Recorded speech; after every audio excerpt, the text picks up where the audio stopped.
lindonas e virtuosas, graça e paz. Eu sou Kátia Bruno e esse é o nosso canal Provérbios 31, um canal feito para você, mulher virtuosa. Estava com saudades de vocês. Quanto tempo que ficamos aí sem fazer vídeos, né? Mas é por uma boa causa. Eu estava em reforma na minha casa, não estava tendo condições de gravar vídeo aqui.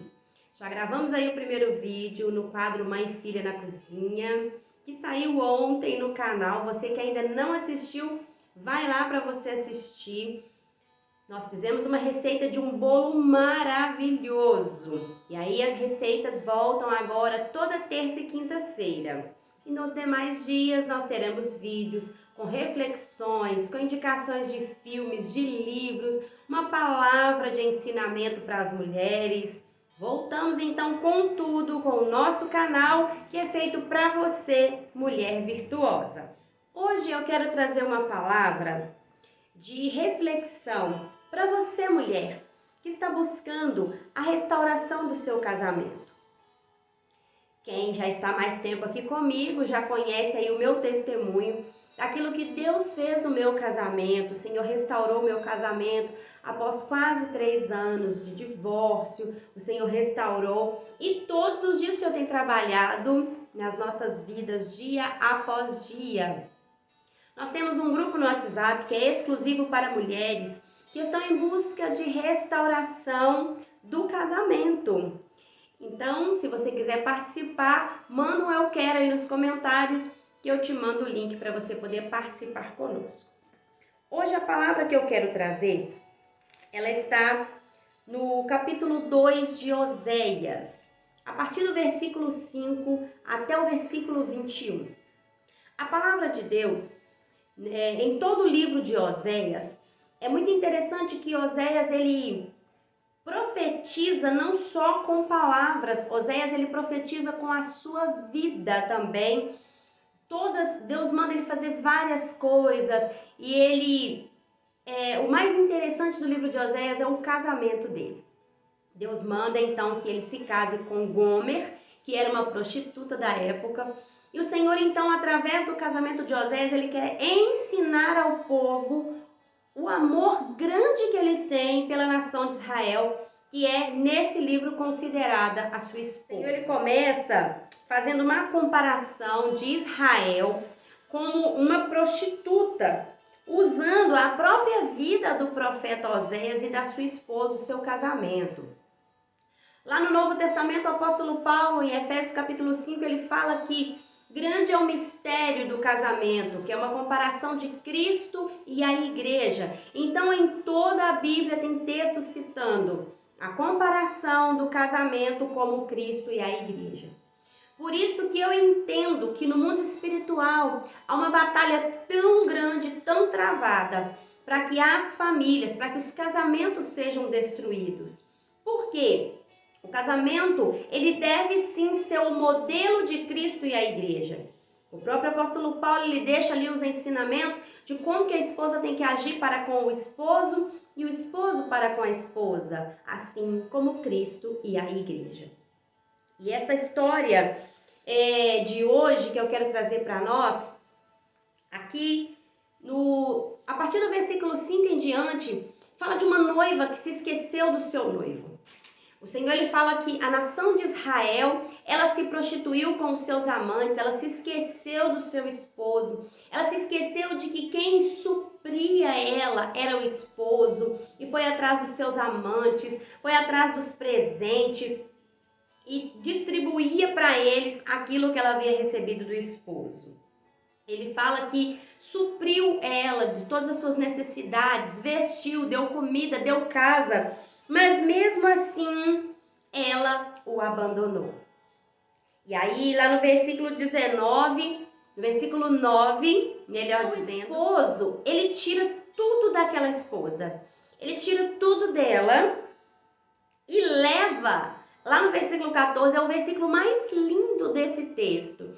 No versículo 14 fala assim, que ele leva ela para o deserto. Ele fala assim, eu a atrairei ao deserto e falarei ao seu coração. É muito lindo esse versículo, porque fala assim, olha, e depois darei ela suas vinhas, e o vale de Acor por porta de esperança. Vamos então entender um pouquinho desse texto. O vale de Acor, ele é citado 3 vezes na Bíblia. E uma destas vezes, o vale de Acor, ele é citado naquela situação onde Acã, ele junto com seus filhos, ele pecou lá na cidade de Jericó, quando eles foram derrubar as muralhas, e o Senhor fala que não era para pegar nada, e Acã, então, ele pega os despojos, esconde na tenda. Está registrado em Josué capítulo 7. Você que não conhece essa história, vai lá depois, leia o capítulo 7 de Josué. Então ali Acã, após ser descoberto, ele é apedrejado no vale de Acor. Por isso ele se deu esse nome. Ou seja, o vale de Acor, ele era conhecido por um vale de morte, por um vale de destruição. Mas aqui é tão interessante que o Senhor fala que vai dar o vale de Acor por porta de esperança para essa esposa, para essa noiva.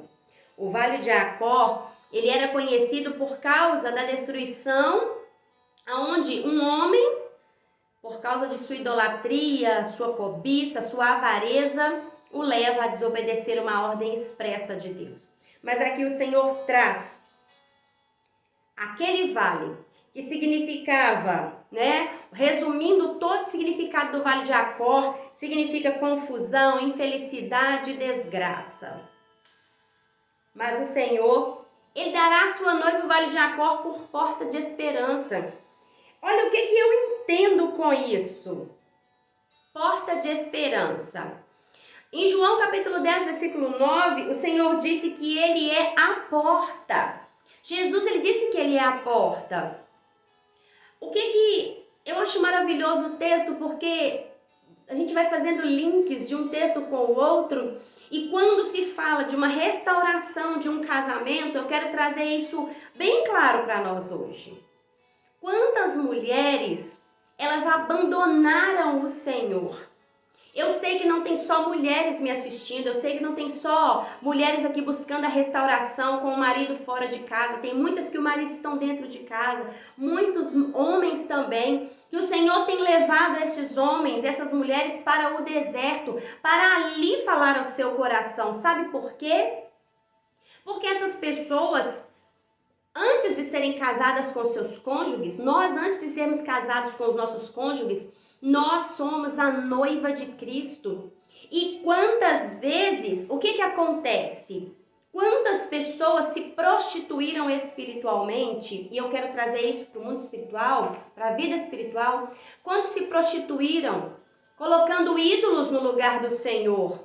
Quantos tomaram posse de coisas que não era para tomar posse, coisas que Deus não permitiu? Quantos que ocuparam o lugar que era exclusivo do Senhor no seu coração? Eu falo muito isso com as mulheres. Tem mulheres que colocam o marido no trono do seu coração e elas vivem por eles, elas morrem por eles. A vida delas gira em torno desse homem, gira em torno desse casamento e tá tudo errado. Quantas Deus tem permitido ir ao deserto, o Senhor tem levado ao deserto. Para quê? Para trazer de volta ao lugar aonde o Senhor chamou, para trazer de volta a maneira que Deus quer. Quantas pessoas, quantas mulheres, quantos homens colocaram tantas coisas no lugar do Senhor. Isso, para Deus, é como uma prostituição. A idolatria é uma prostituição. Porque quando nós colocamos outra coisa ou outra pessoa no lugar do nosso Deus, nós estamos prostituindo o nosso coração, o nosso espírito, porque estamos contaminando o nosso espírito.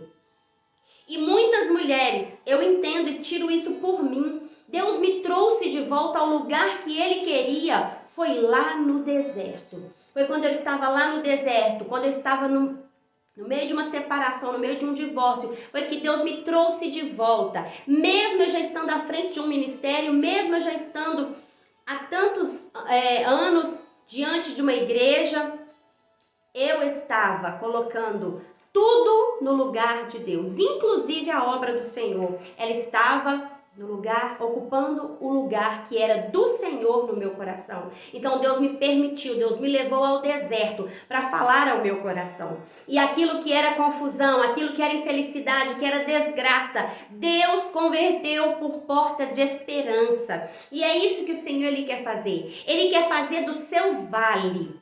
Ele quer trazer para você, no meio do seu vale, uma porta de esperança. Porque Ele disse que Ele é a porta. E diz que Ele dará as vinhas dali, as vinhas daquele lugar, as vinhas dessa porta de esperança. Ou seja, quando se fala de vinha, se fala de uma obra, se fala de cuidar de algo. E da vinha sai o quê? Sai o vinho. O vinho é a alegria. Quando a Bíblia cita o vinho, quando é citado o vinho na Bíblia, se fala de alegria. Mulher, Deus quer te dar uma porta de esperança e quer te dar a vinha. A vinha para você cuidar. Que vinha é essa? O seu casamento de volta. A sua família de volta. Mas sendo cuidado da maneira de Deus. Da maneira que Provérbios 31, a partir do versículo 10, ensina que uma mulher deve ser uma mulher virtuosa. A maneira que o apóstolo Paulo ensina que as mulheres devem se portar. Lá no capítulo 5 de Efésios, o apóstolo Pedro no capítulo 2 da sua carta, o apóstolo Paulo, quando escreve em Tito no capítulo 2, e tantas outras referências que nós temos falado aqui a respeito de como a mulher de Deus ela deve se portar. O Senhor quer te dar a vinha que talvez está lá no meio do deserto. Você fala, não tem jeito, não tem como. Deus ele está te trazendo essa porta de esperança. E quando o Senhor ele fala que ele vai falar ao coração dessa noiva, dessa esposa, vai dar a ela uma porta de esperança e vai dar as vinhas dali. Ele está te dizendo o seguinte, Provérbios 14 diz que a mulher sábia, ela edifica sua casa. Mulher, o seu primeiro ministério é sua família. O seu primeiro ministério é o seu casamento, sua família. Seu primeiro ministério não é o seu chamado pastoral, não é o seu chamado evangelístico, não é a missão que você tem que fazer lá fora. Seu primeiro ministério é aí dentro da sua casa. E aí, o Vale de Acor, uma porta de esperança, onde havia confusão, infelicidade, desgraça, o Senhor vai converter isso. Sabe por quê? Porque João capítulo 15... ele disse que ele é a videira verdadeira, ele vai te dar a vinha para você cuidar. A vinha do seu casamento, a vinha da sua família, ele é a videira verdadeira. E todo aquele que está ligado nele, ele dá frutos e frutos que permanecem. Deus não quer restaurar o seu casamento só um pouquinho, só pela metade, não. Ele quer restaurar num todo, mas você precisa estar ligado na videira verdadeira que é Jesus. Ele é a nossa alegria. Está em João, capítulo 15, versículo 11. E depois disso, versículo 16. Lá de Oséias, capítulo 2. Versículo 16 fala assim: e depois que eu fizer isso, você não me chamará mais de meu Baal. Ou seja, Baal significa, tem vários nomes. Mas nesse contexto aqui era como se fosse alguém que provê. Era o Senhor, era o dono. Não, ele vai dizer, depois disso, eu serei chamado de meu marido. Ou seja, vamos entender isso aqui, porque está falando da noiva e Cristo, da noiva e o Senhor. Está dizendo, depois que eu fizer tudo isso, que eu falar ao seu coração, que eu te der essa porta de esperança, que eu te der a vinha para você cuidar novamente, você vai me chamar de meu marido, ou seja, você não vai precisar de confiar em outros, em outras pessoas, em mais nada. Você não vai buscar ídolos, você não vai se prostituir mais, porque você vai confiar inteiramente em mim. Lembre-se que você é a noiva de Cristo no mundo espiritual. Como igreja, nós somos a noiva de Cristo. E como pessoas na terra, como mulheres, nós temos primeiro a nossa identidade de filha de Deus aqui na terra. E depois, nós temos um casamento para cuidar, nós temos um marido para cuidar, filhos para cuidar. E aí, versículo 19 fala assim, desposar-te-ei comigo para sempre. Esse desposar-te para sempre fala de um compromisso eterno. Deus, ele quer ter conosco um compromisso eterno e para isso ele precisa limpar o nosso coração. Ele precisa tirar tudo aquilo que nos impede de ter verdadeiramente um relacionamento com ele.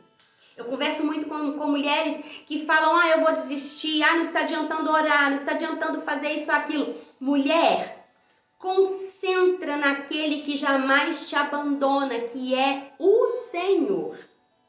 Como noiva de Cristo agora, concentra-se como noiva de Cristo e entenda que o seu marido, o Senhor, ele tem um compromisso eterno com você, ele jamais vai te abandonar. E como pessoa, como mulher aqui na terra, ele está te dando hoje uma porta de esperança. A Bíblia fala aqui, lá no versículo 19, ele fala, desposar-te-ei comigo para sempre. E aí fala de um compromisso eterno, baseado na justiça, juízo, benignidade, misericórdia e fidelidade. Essas são as bases desse compromisso que esse noivo quer ter com a noiva. Justiça, juízo, benignidade, misericórdia e fidelidade. Justiça e juízo são a base do trono de Deus. Está lá em Salmos 89, versículo 14, na parte A do versículo. Justiça é dar ao outro o que lhe é devido e restaurar sua dignidade. Deus, ele vai restaurar aquilo que lhe é devido. Deus, ele vai restaurar sua dignidade, mulher.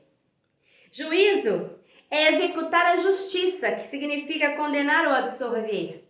Deixa Deus fazer a justiça dele na sua vida. Deixa ele fazer a justiça dele. Eu vejo mulheres que pedem muito vingança. Mulheres que pedem para Deus fazer acontecer na vida do marido. Não, pede ao Senhor para agir com a justiça dele, não é com a sua. Porque a justiça de Deus, ela é real, ela acontece. Benignidade é a qualidade de quem é dotado de características boas, generosidade, bondade, benevolência, ou seja, é um fruto do Espírito. Eu falo muito de fruto do Espírito, Gálatas 5:22. Então, a base do compromisso que você tem com Deus tem a benignidade. Se você é uma mulher benigna, piedosa, você é generosa. Se você é generosa, se você tem benevolência no seu coração, você vai aceitar o agir de Deus na vida do seu esposo conforme a vontade dele, não é conforme a sua vontade. Misericórdia é outra base desse compromisso que o Senhor vai firmar com essa noiva. Misericórdia é um sentimento de compaixão pela desgraça do outro. Ou seja, ser misericordiosa é você perdoar quem não merece o seu perdão. Eu vejo as mulheres falando todo dia no grupo e tantos comentários que eu vejo falando assim, esse homem não merece, eu não vou mais perdoar, quem não merece o meu perdão. Olha só, todos nós pecamos e carecemos da glória de Deus. Ninguém merece a misericórdia de Deus, mas Ele é misericordioso para conosco. Então, se a base do compromisso dele para conosco é a misericórdia, seja você também misericordiosa. Tenha compaixão desse homem que precisa tanto de Deus. Tenha compaixão. Ainda que ele não mereça. Salmo 23, versículo 6. Ainda que ele não mereça, mas tenha misericórdia e perdoe. Fidelidade. É uma atitude de quem é fiel, de quem tem um compromisso com aquilo que assumiu. É uma característica daquele que é leal. Você assumiu um compromisso diante de Deus. Assumiu um compromisso com Deus e diante de Deus quando você se casou. Se você hoje está buscando restauração, deixa o Senhor colocar essas bases em você. Justiça, juízo, bondade, misericórdia, fidelidade. A Bíblia fala assim, olha, versículo 20, do capítulo 5 de Oséias. E conhecereis o Senhor. Eu responderei os céus, e estes responderão a terra. Olha só, ele está dizendo que ele vai abrir os céus e a terra será frutífera. O que está dizendo aquele famoso versículo de 2 Crônicas, capítulo 7, versículo 14? Se o meu povo que se chama pelo meu nome se humilhar e orar, se converter dos seus maus caminhos, então eu ouvirei dos céus, perdoarei os seus pecados e sararei a sua terra.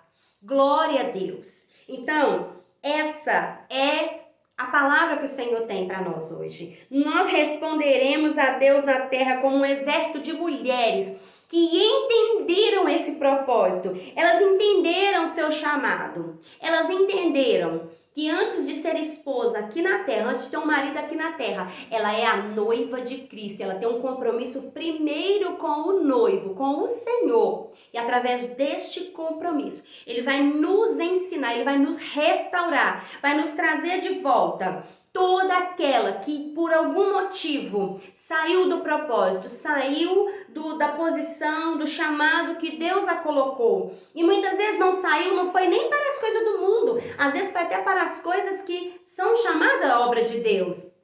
O Senhor está reposicionando mulheres.